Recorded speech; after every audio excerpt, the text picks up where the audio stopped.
خوش آمدید۔ آئیے سیدھا آج کے اس تجزیے کی طرف چلتے ہیں جہاں ہم مولانا عباداللہ صاحب کے ایک انتہائی دلچسپ خطبے کو بالکل غیر جانبدارانہ انداز میں سمجھنے کی کوشش کریں گے۔ ان کے تبلیغ اور دعوت کے فلسفے کا مرکز کھیتی باڑی کی ایک بڑی زبردست مثال ہے۔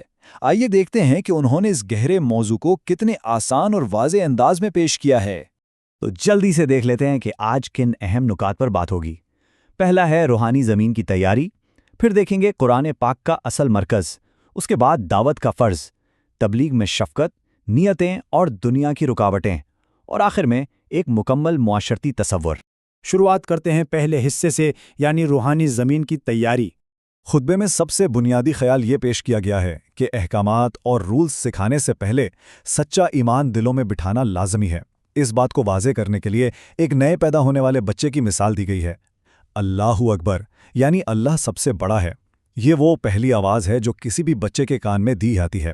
اس روایت کا ذکر اس لیے کیا گیا تاکہ یہ سمجھ آ سکے کہ انسان کے دلوں میں اللہ کی عظمت راسخ کرنا ہی ایمان کی عمارت کا بالکل پہلا اور بنیادی قدم ہے۔ اسی کانسیپٹ کو کھیتی باڑی کی مثال سے بڑا زبردست سمجھایا گیا ہے۔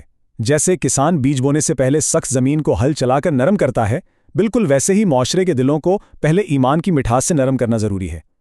ظاہر ہے اگر زمین نرم نہ ہو اور اس پر بیج ڈال دیا جائے تو وہ بیج ضائع ہو جاتا ہے۔ اسی طرح اگر دلوں میں پہلے سے آخرت کا خوف اور اللہ کی عظمت موجود نہ ہو تو رشوت یا سود جیسی برائیوں سے بچنے کے سخت احکام کبھی سیدھا اثر نہیں کر پاتے۔ آئیے آگے بڑھتے ہیں اور دیکھتے ہیں کہ قرآن پاک کا اصل مرکز اس خیال کو کیسے مزید تقویت دیتا ہے۔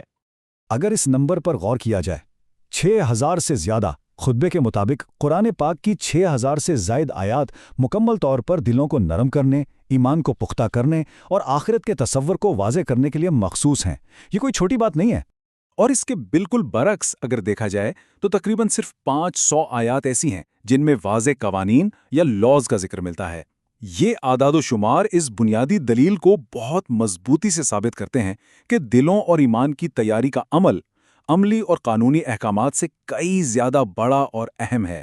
یہاں ایک انتہائی دلچسپ سوال اٹھتا ہے، آیت الکرسی کو تمام آیات کی سردار کیوں کہا جاتا ہے؟ آخر اس ایک آیت میں ایسی کیا خاص بات ہے جو اسے باقی سب سے بلند درجہ دیتی ہے؟ خطبے کے مطابق اس کا جواب بڑا سادہ مگر گہرا ہے۔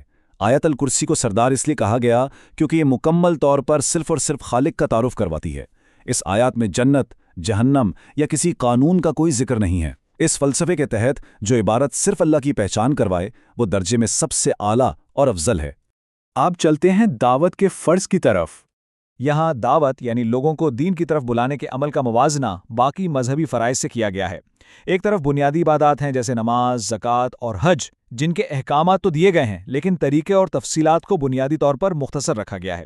لیکن دوسری طرف دعوت کا عمل ہے جس کی تفصیلات انتہائی واضح اور وسیع انداز میں بیان کی گئی ہیں۔ یہ فرق اس بات کا واضح ثبوت ہے کہ معاشرے کی اصلاح کے لیے دعوت کا عمل کس قدر اہم ہے۔ آئیے اب دیکھتے ہیں کہ تبلیغ میں شفقت کا کیا کردار ہے۔ خطبے کا یہ انتہائی گہرا نظریہ ہے کہ مؤثر تبلیغ ہمیشہ شفقت پر مبنی ہوتی ہے، غصے پر نہیں۔ یہاں ایک بڑی سوچنے پر مجبور کرنے والی مثال دی گئی ہے۔ عام دنیا میں اگر کوئی بھوکا انسان نظر آئے تو سب کو اس پر ترس آتا ہے، لیکن جب کسی گنہگار یا چور کو دیکھا جاتا ہے تو فوراً غصہ آتا ہے۔ خطبے میں واضح کیا گیا کہ گنہگار کا روحانی نقصان کسی بھی دنیاوی نقصان سے کہیں زیادہ بڑا ہے، اس لیے وہ اس بات کا زیادہ حقدار ہے کہ اس پر غصے کے بجائے ترس کھایا جائے۔ اس صبر و شفقت کی بہترین مثال انبیاء کی زندگی سے پیش کی گئی ہے۔ جیسا کہ حضرت ہود علیہ السلام کا مشہور واقعہ ہے، جب ان کی قوم نے انہیں بے وقوف کہا تو انہوں نے ناراضگی یا غصے سے نہیں بلکہ انتہائی ٹھہراؤ سے جواب دیا کہ وہ عالمین کے رب کے رسول ہیں۔ یہ واقعہ سکھاتا ہے کہ دعوت اور اصلاح کے راستے میں اپنی انا اور ایگو کو بالکل ختم کرنا پڑتا ہے۔ آئیے اب اس تجزیے کے ایک ہلکے پھلکے مگر سبق آموز حصے کی طرف چلتے ہیں، نیتیں اور دنیا کی رکاوٹیں۔ یہاں ایک مزدور کی بڑی مشہور اور مزیدار کہانی کا حوالہ دیا گیا ہے۔ ایک مزدور سر پر گھی کی بالٹی اٹھائے چل رہا ہے اور خیالی پلاؤ پکا رہا ہے کہ ان پیسوں سے مرغیاں خریدوں گا، بڑا کاروبار بنے گا، شادی ہوگی اور بچے ہوں گے۔ اس خیالی دنیا میں گم ہو کر وہ مستی میں اپنا سر جھٹکتا ہے اور گھی کی بالٹی زمین پر گر کر ٹوٹ جاتی ہے۔ یہ ایک زبردست استعارہ ہے۔ جب ہم دنیاوی مقاصد اور لمبی منصوبہ بندی میں ایسے گم ہو جاتے ہیں تو دعوت اور روحانیت جیسی اصل اور موجودہ ذمہ داریاں ہمارے ہاتھ سے پھسل جاتی ہیں۔ اب ہم آتے ہیں اپنے تجزیے کے آخری حصے کی طرف، ایک مکمل معاشراتی تصور۔ اس بات کو اصلی اور پلاسٹک کے پھولوں کی مثال سے سمجھایا گیا ہے۔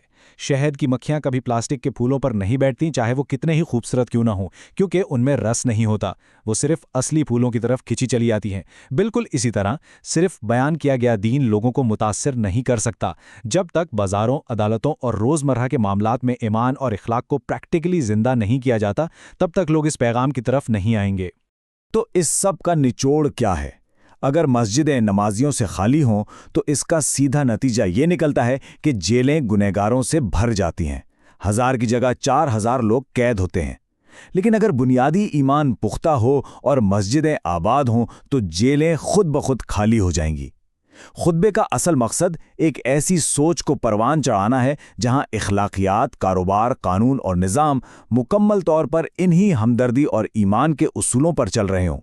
اس پورے تجزیے کے بعد آخر میں ایک انتہائی اہم سوال ذہن میں اٹھتا ہے: کیا معاشرہ اپنے بڑے منصوبے صرف اور صرف دنیاوی سلطنتیں بنانے میں لگا دے گا، یا پھر ایک مکمل، شفقت سے بھرپور اور دعوت پر مبنی تصور کو زندہ کرنے کی کوشش کرے گا؟